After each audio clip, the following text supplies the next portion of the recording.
আজ ৬ নভেম্বর ২০২১, ২১ কার্তিক ১৪২৮ বঙ্গাব্দ, রোজ শনিবার। ১৯৭৫ সালের এই দিনে আবু সাদাত মোহাম্মদ সায়েম বাংলাদেশের প্রথম প্রধান বিচারপতি ও ষষ্ঠ রাষ্ট্রপতি হিসেবে দায়িত্ব গ্রহণ করেন। মেক্সিকো উত্তর আমেরিকার একটি যুক্তরাষ্ট্রীয় সাংবিধানিক প্রজাতন্ত্র।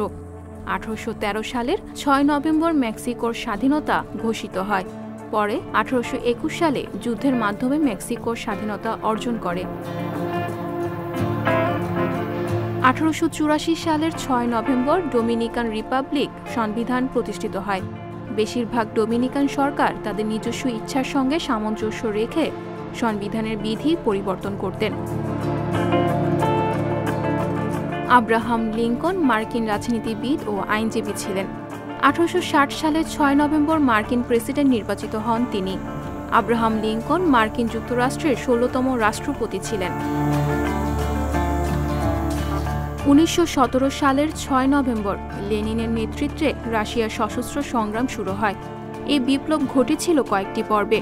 বিংশ শতাব্দীর সবচেয়ে গুরুত্বপূর্ণ ঘটনাগুলোর একটি ছিল রাশিয়ার এই সশস্ত্র সংগ্রাম।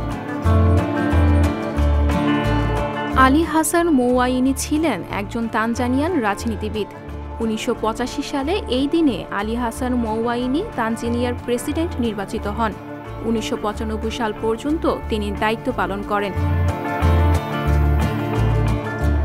বিল ক্লিন্টনের পুরো নাম উইলিয়াম জেফারসন ক্লিন্টন, মার্কিন যুক্তরাষ্ট্রের ৪২তম রাষ্ট্রপতি।